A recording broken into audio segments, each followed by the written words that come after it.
24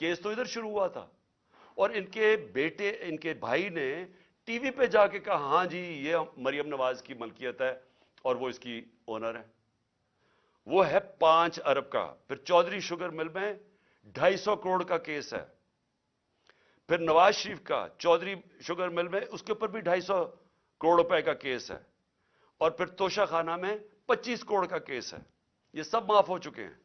آصف زرداری کی پاک لین ریفرنس میں 3.7 3 ارب 70 کروڑ روپے کا اس کا پاک لین ریفرنس ہے.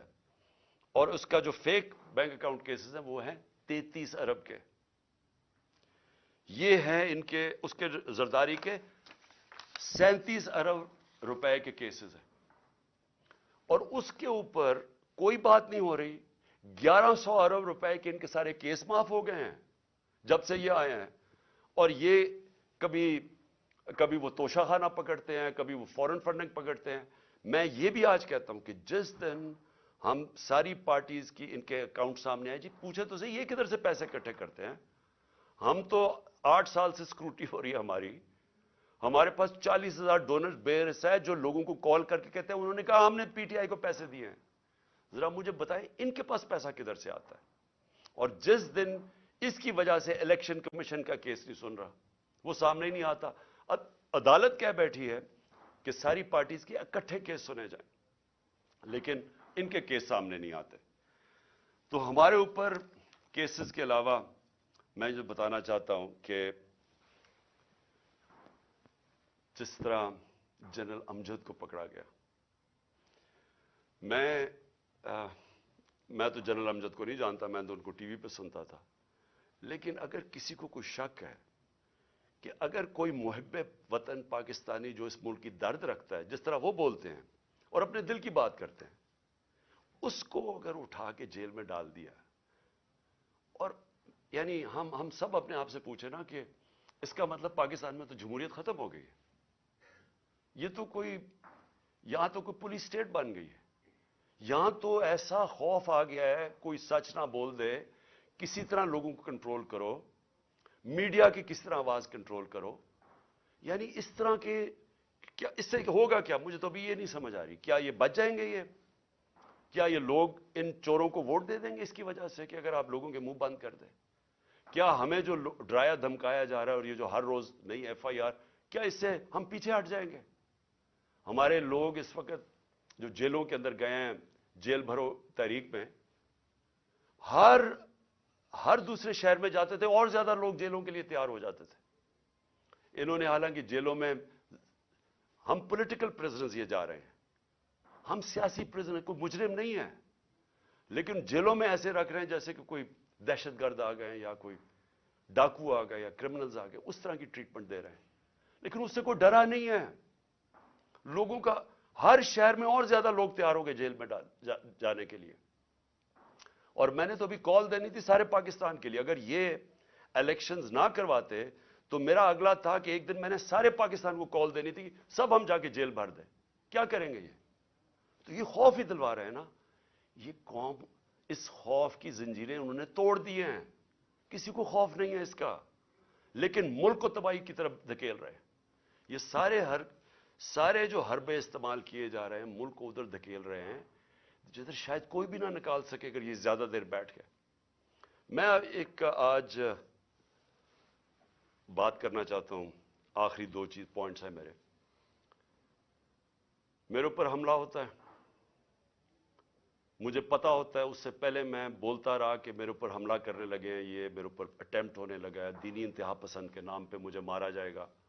میں کہتا رہا اور میں نے کہا کہ اس میں طاقتور لوگ شامل ہیں، نام نہیں میں نے لیے. جب میرے اوپر اٹیمپٹ ہوا اور اللہ کی کوئی خاص ہی کرم تھا، اس نے مجھے بچا لیا، تو اس کے بعد میں نے ان 3 لوگوں کے نام لیے: ڈرٹی ہیری، شہباز شریف اور رانا ثناءاللہ. یہ تینوں شامل تھے. اور نواز شریف کو پتا تھا لندن میں بیٹھ کے. تسنیم حیدر کا جو لندن میں اس نے بات چیت کی، اس کا بیان کیوں نہیں ریکارڈ کیا گیا؟ ہمارے جے آئی ٹی نے کیا، اس کو جے آئی ٹی کو ختم کر دیا. JIT کو وہ کیا کہتا ہے کہ اس نے خود سنا نواز شریف کو کہتے ہوئے کہ عمران خان اور ارشد شریف کو مروانا ہے. وہ بیان یہ دیتا ہے اور جا کے اس نے پولیس اسٹیشن میں یہ بیان دیا ہے. اس کا جو وکیل ہے مہتاب, اس نے کنفرم کیا ہے کہ پولیس میں وہ بیان دیتا ہے کہ یہ وہاں پلان بنا تھا مجھے مروانے کا اور ارشد شریف کو, اور مدد مانگ رہا تھا اس کی کہ پرووائڈ کرے کہیں مارنے والا شوٹر. JIT ریکارڈ کرتی ہے تسیم کی اس کی جو ویڈیو ہے. اس کے بعد کیا مجبوری تھی کہ کیئر ٹیکر گورنمنٹ JIT ختم کر دیتی ہے, اور JIT ختم کر کے 4 ان لوگوں کو JIT پہ بٹھا دیتی ہے, وہ JIT کے جو ممبرز جن کے اوپر پروسیکیوٹر جنرل کہتا ہے ٹیررسٹ کی عدالت میں جدھر کیس ہو رہا ہے, اس عدالت میں جج کے سامنے وہ پروسیکیوٹر کہتا ہے کہ 4 لوگ جو JIT کے ممبرز تھے انہوں نے JIT کو سیبوٹاج کرنے کی کوشش کی, ان کے اوپر کاروائی ہونی چاہیے. ان کو آپ JIT کے اوپر لے آئے ہیں یہ لوگ, ان کے ذریعے اب انویسٹیگیشن ہوگی. میرا اپنی ساری قوم کے سامنے سوال یہ ہے کہ کون ڈرا ہوا ہے اتنا زیادہ, کیوں ڈرے ہوئے ہیں یہ؟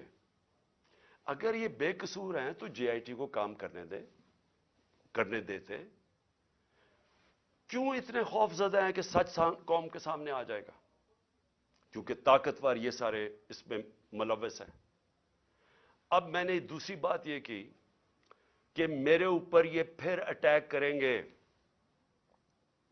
یہ زیادہ خوف زدہ ہیں. اب خوف زدہ یہ ہیں کہ یہ اگر اقتدار میں آ گیا تو شاید ان کی شامت آ جائے گی.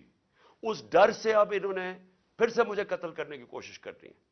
میں ساری قوم کے سامنے کہہ رہا ہوں, یہ 3 اور بھی ان دونوں کے لوگوں کے ابھی میں نام نہیں لے رہا, لیکن میں نے اپنی ٹیپ کے اندر ان دونوں کے نام رکھے ہوئے جو میں نے ایک ٹیپ پہلے کی ریکارڈ کروائی ہوئے, کون وہ لوگ تھے جو شروع سے مجھے چاہتے تھے قتل کرنا. ان 3 کے علاوہ 2 اور کے نام ہیں اس میں, وہ سب سامنے آ جائے گا. لیکن میں قوم کے سامنے اب سوال یہ پوچھتا ہوں کہ جب میں کہہ رہا ہوں مجھے خطرہ تھا, پہلے میں کہہ رہا تھا مجھے خطرہ ہے, وہ اٹیمپٹ ہوا, اللہ نے بچایا. اب میں پھر کہہ رہا ہوں میرے پہ خطرہ ہے. میں اب یہ سوال پوچھتا ہوں کہ مجھے یہ عدالتوں میں جو دھکیلتے ہیں, کیا ان کو پتہ نہیں کہ میری جان خطرے میں ہے؟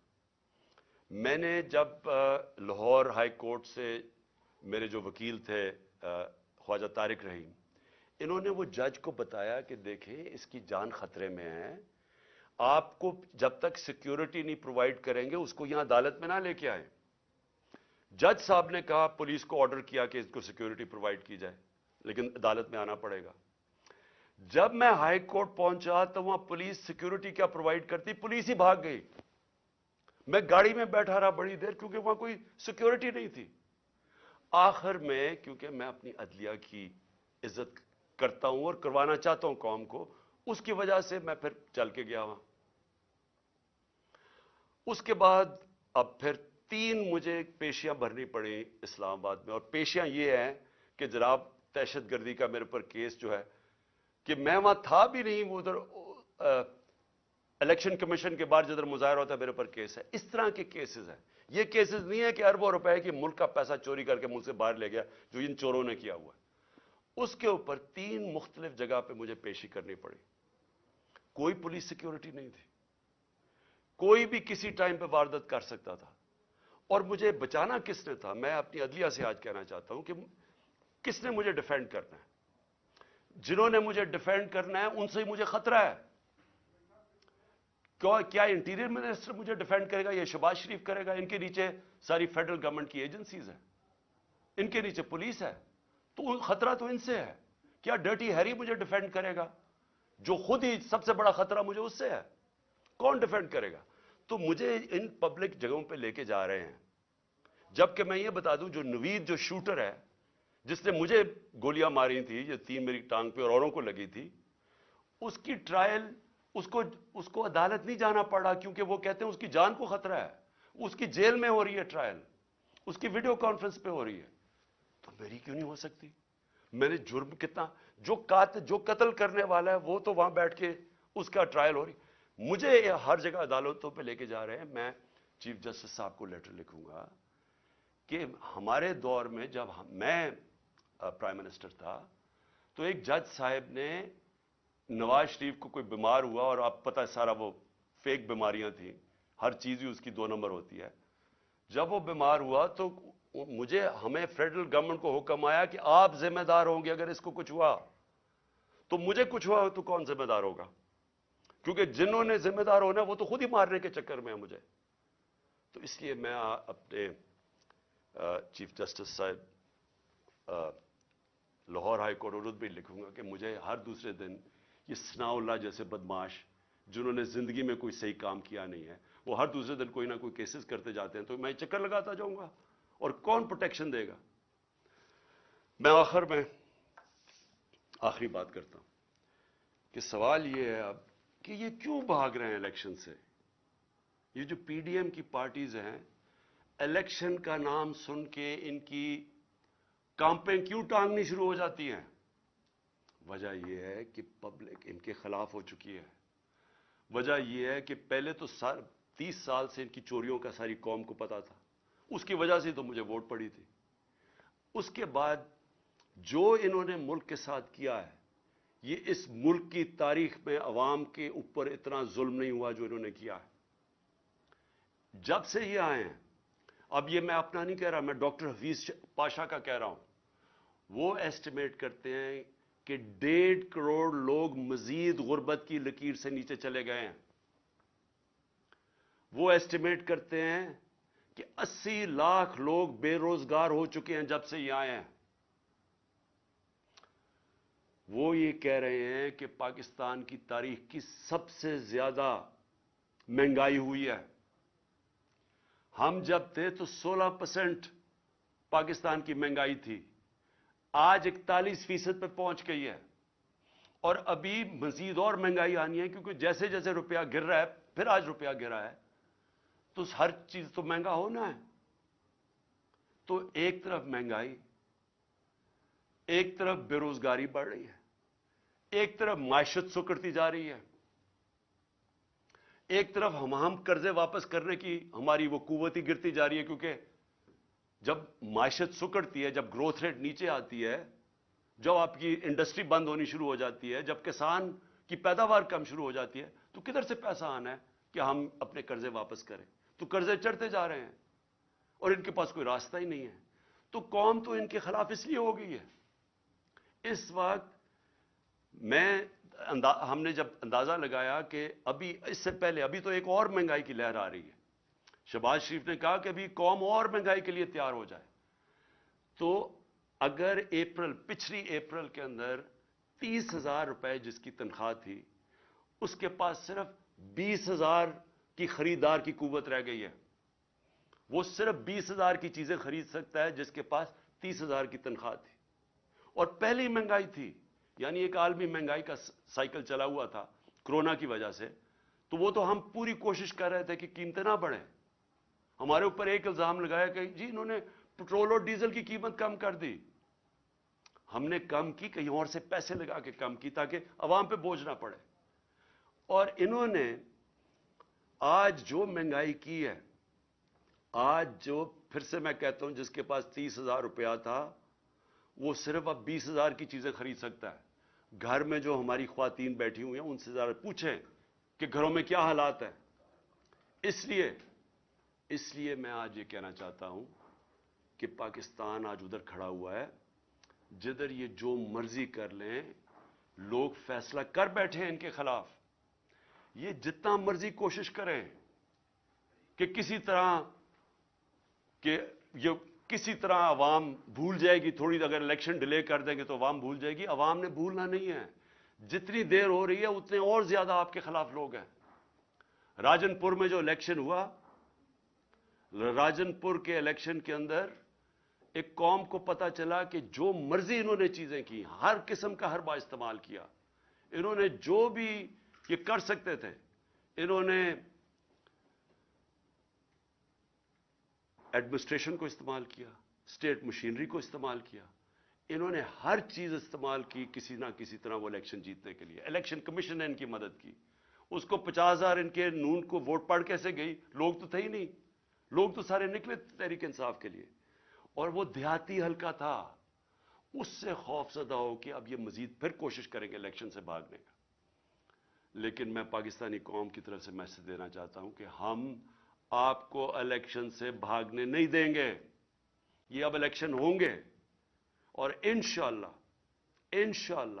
اس ملک کے اندر حقیقی جمہوریت بھی آئے گی، اور اس ملک کے اندر قانون کی بالادستی بھی قائم ہوگی، اور انشاءاللہ قوم مل کے یہ مشکل وقت سے لڑے گی، اور انشاءاللہ پھر خوشحالی بھی آئے گی۔